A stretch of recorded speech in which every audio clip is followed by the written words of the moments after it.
Hello everybody, good morning and welcome back to howtotrade.com. Welcome back to a brand new week in the markets here on this Monday morning. I do apologise to those in the trading room. I was completely undone by the clocks going back. I knew the clocks went back, but I completely forgot that it changes the stream schedule time. So I am on at the usual time. So I do apologise to those maybe who were looking for me to be on an hour ago. I'm on now. It's the normal time I'm on. I will change the stream's schedule in the trading room. I'll change that after this stream. So I do apologise for that, but hello to everybody and a very good morning to you all across YouTube, across Facebook, LinkedIn, X, and of course in our trading room as well. Thank you very much to those who have decided to tune in on this Monday morning. We've got a really, really exciting week. I absolutely hated last week. I really struggled last week with trading in general and just finding any real clear direction. It was a tough week for me, and I'm looking really to bounce back this week. And I've had a good start. I've had a decent start with one of my trades. So I will update you on that, and we'll talk about in this stream the top events and trade ideas for this week. So the top events being what we're expecting in terms of our economic calendars, what volatility that will cause in particular markets. That's a really important exercise to do, even if you don't like fundamentals. And then we'll move on to what my top trade ideas are of this week. Okay. Hello to you all across the social media channels and in the trading room. If you are around this morning, feel free to pop up and say hello. It'd be good to hear from you, and I do answer all my questions on the stream as well. So feel free to go through any questions. Dibble, good morning to you. Brin98, could we look at oil? Looks like Iran and Israel was busy over the weekend. Crude down 6.5%. I've seen it, Brin, and yes, we will talk about that. It looks like I got the direction right in crude. But am I in it? No. Sometimes that's the way it goes. So I was bearish on crude, but didn't manage to really get in. To be honest with you, I got stopped out a couple of weeks ago. Jeanette, hello to you. Good to see you. Martin174, good morning. David, good morning to you. Hello to you, Wizard Alvin. Good to see you. And Robin Santos on our YouTube channel, good morning to you. Anyone else on YouTube, feel free to pop up and say hello and ask any questions that you may have.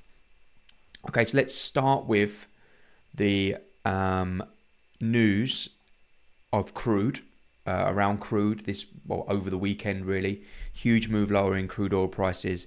If you didn't see the move lower, check out this chart, which is here. This is what happened with crude oil. Yeah, huge gap lower. And people will probably be saying to me, can we use this fair value gap, Connor, now? Well, yeah, we could. We definitely could, because there's the fair value gap that's been created in crude oil. I'll talk about why that's happened in just a second. If you trade the trend rider, there's been a bearish cross, and maybe sort of sitting. We could look for maybe a selling entry around the 50% of that fair value gap, which currently sits at around 69.70. So yeah, definitely got the direction right on crude. I was short here, managed to get into decent profit. Was stopped out on that run, and then we've dumped since then. If you look what's happening now on crude, and when you go onto the daily chart, the key level that I had marked, which is basically around this 63.5, where all this support was coming in. You know, it was a bit of a prediction from me. You know, the technicals would suggest that we are still in daily support, but I think that potentially what we may be seeing when I'm looking at fundamentals is, when I spoke with Shane about this, I think we could be seeing a move in crude down towards this area, 63.5. And let me just talk about a couple of reasons why. So basically what happened over the weekend was that, and this is not really any new news, Iran basically promised the US, if you believe them, that they would not attack Israel promised the US that they wouldn't attack Iran's oil and nuclear sites. That's what they told US intelligence. So when that news come out, we started to see a bit of a move lower in crude, but it didn't really materialize because people were like, yeah, let's just see if they do that. Well, over the weekend, there were unfortunately more attacks, more airstrike attacks from Israel on Iran. and they were coordinated, controlled attacks that. And when I say coordinated and controlled, obviously we don't want anyone being struck by airstrikes, but those strikes avoided oil and nuclear sites, and basically that has eased fears of a major escalation, and also eased fears of strikes on obviously oil sites. When you think about what that means, strikes on oil facilities means less supply in the market. Less supply would drag the price higher. You take that away, and there's more supply on the market. That threat that, there's going to be all these oil sites being blown up. When you take that away, then you can see why we see a fall in oil prices. According to a local TV report, Israel had initially planned to strike Iran's oil and natural gas facilities, but changed plans to focus military facilities after US pressure. So the US put pressure on Israel not to do that, and they obliged. How long will that last? I don't know, but we are seeing a move down in crude oil as a result of that. So that's a story that will develop this week, I am sure. And I do still remain bearish on crude. I would like to see a move up towards this fair value gap this week, maybe. We can look to sell from that, but at the moment it's looking like it's going to be a bit under pressure. So if you are already short, I think you're good to hold. If you're not quite short already, then let's try and be patient and wait for maybe a test of 70 before we get that next move. Okay, good stuff. Right, let me just quickly check the room. Okay, no one's messaged. Okay, so hopefully that clears things up on oil, Bryn. Hopefully that clears up oil for you. Okay, right. Now, in terms of what to expect for this week, I'm just going to head over now to our economic calendar. And what I'm going to do is I'm going to click on the next 7 days. I'm going to filter that to high impact news. And we're going to have a quick rundown on what to expect this week in terms of market events. That gives us an idea of where the volatility is going to be. So we're currently on October the 28th. Monday and Tuesday, there is no high impact news events. The high impact news events start on Wednesday, when I really expect the markets to start kicking off. We have lots of GDP data out of Europe. So if you're trading the euro, that could be a good day to do that.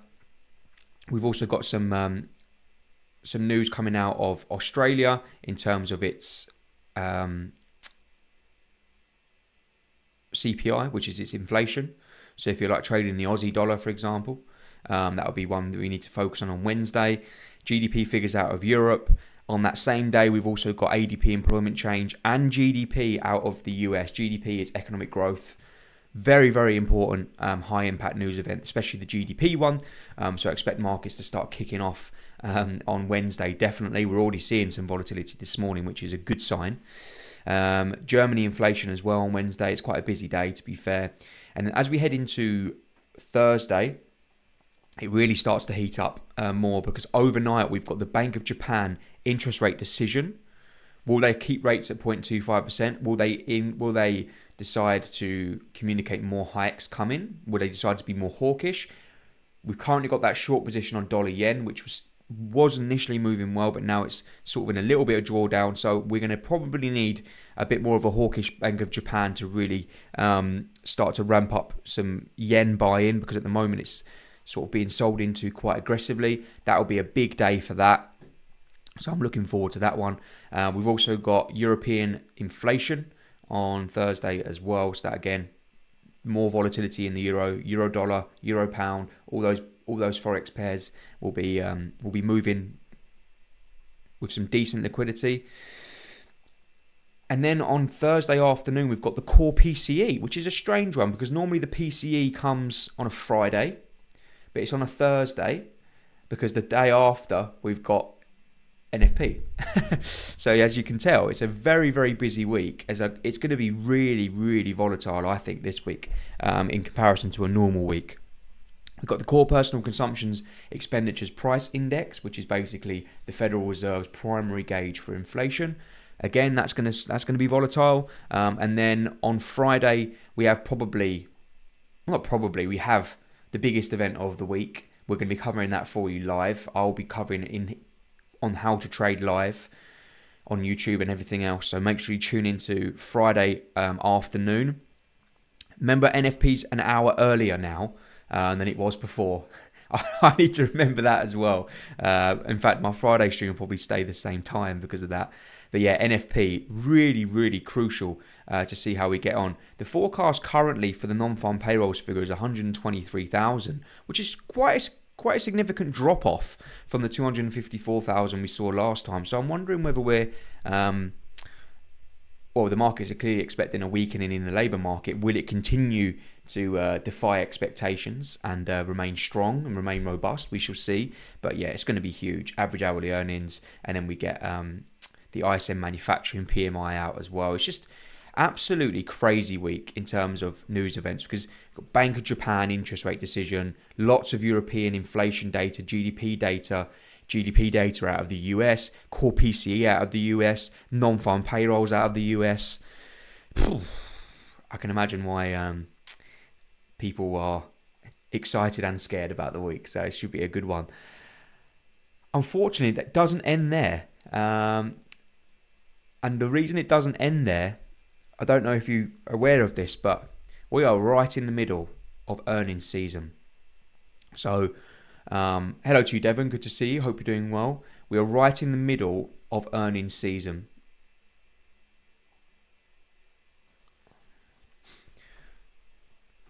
Tuesday, after the bell closes, we have Alphabet, commonly known as Google, releasing their earnings report. Remember what happened to Tesla last week? If you don't know about earnings season, you need to get to know it, because last week when Tesla released its earnings, the Nasdaq popped a couple of percent. Tesla popped 10%. Google's got a bigger market cap. It's huge. Tuesday after the bell, Google earnings. We're going to be covering that as much as we can across the streams this week, and I'm going to be writing articles. It doesn't end there. Wednesday, Microsoft and Meta are releasing their earnings. Thursday, Apple and Amazon are releasing their earnings.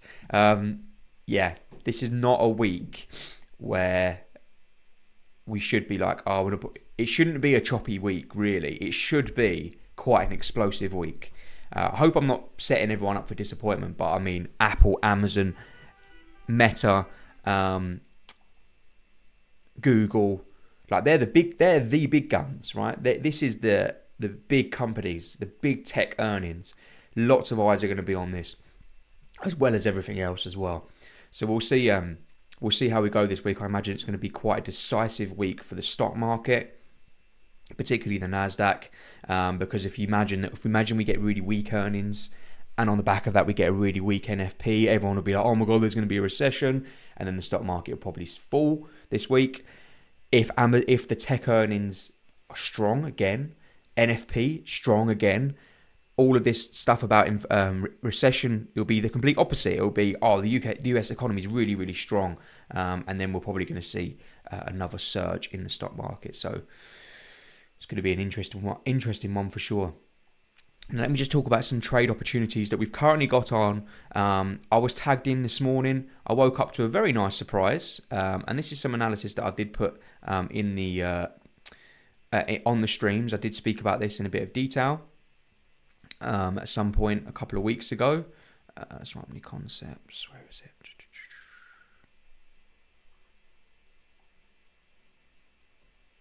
As you can see, delete that. My USD Swiss franc 2% sell has been triggered. It's an alert I've had on for quite a while actually. Can't actually remember when I had that on. So I'm going to remove that because it's now been triggered. So I'm sort of just managing the trade live. If we look at what that trade basically was, okay, it was a weekly Fibonacci retracement from the swing low here up to the swing high here, right at that 38.2%. You can see that. When I drop down the time frames, what did we have at that 38.2%? We had a daily order block. If you go down onto the lower time frames,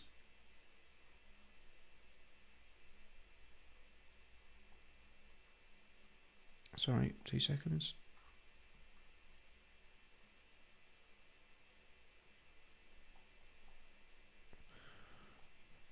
Just trying to remember what it was I actually entered. I think I just entered off of the 38.2% within the daily order block. So basically just tried to get a little bit of a better risk reward here. And you can see so far, trading at 0.72 to 1. So I had a really nice reaction from that. You can see my slight concern, ignore that, not concern at all. We are running into some support now. So if you didn't manage to get in on this trade, that's fine. I do believe that if we can break through these support areas, we could be on for a real winner here on USD versus the Swiss franc. Now, what we might see is a little bit of a retracement, and then it's up to you guys to try and get in at any of those retracements. I'm already in the trade, so I'm not really actively looking for any re-entries because that's just such a beautiful reaction. What you may want to do is, you can see there's a fair value gap here. What you might want to do is, where is it? You see how we've broken down below this fair value gap? Wait for it to break down below, look for a retest of it, and we can maybe use that. What's known as an inverse fair value gap. We could try and use that. But I'm now in my sort of dollar short trade for the week.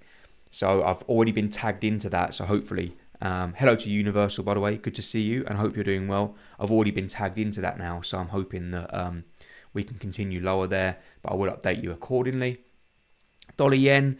There we go. Dollar yen still, for those of you who didn't manage to get in, we did come and test the 61.8. Look at that for a reaction.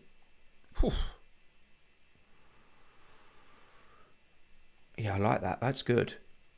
Okay, so what's the situation here? Well, we are trading again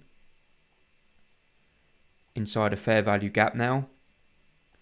So I'm back into some small bit of profit. So I'm actually in $2 shorts. Which I need to manage this carefully. I don't want to be exposed to too much dollar weakness. But you can see again, what we might want to do is wait for a breakdown in dollar yen below this fair value gap, use it as a bit of a resistance area, and then maybe trade that lower. As I say, it is going to need hopefully a bit more of a hawkish Bank of Japan, and I do think that potentially the dollar yen upside could be reversed here. Really, it's based off of a daily bearish order block, which sits within this weekly Fibonacci as well. So there's two trade ideas for this week that I've got, that I'm currently in, currently live in the markets on those, and I'm looking hopefully for some dollar weakness this week. So when I think about what I'm looking for in terms of economic news to give me that push, I really want to see a bit of a weaker NFP for a start, weaker GDP. The earnings won't really affect the dollar too much. It will affect the stock market more. So yeah, I am hopefully, fingers crossed, going to get some dollar weakness this week. So I'm not really too interested in any more dollar weakness, as in pairs to trade, because I'm in those two already. But I do like the idea of potentially seeing a reversal in the pound versus the US dollar cable. You can just see how that bullish RSI divergence is really clear. It's a market which is losing momentum to the downside, in my opinion. And what I want to see this week is a break above this trend line at 1.3. And I think we could be seeing that. And we could see a move up to that 61.8 at 1.32. We really got my eyes on potentially some cable upside as well coming in the next few days or weeks or whatever. Okay, let me just quickly check there's no one who's asked me any questions. Okay, we're good. Everyone's understanding or falling asleep or whatever. Gold. What about gold, everyone? I'm sure people will be interested in what I think about gold in the next 5 days or so. Well, gold is doing that thing we said, which is pausing. It's great.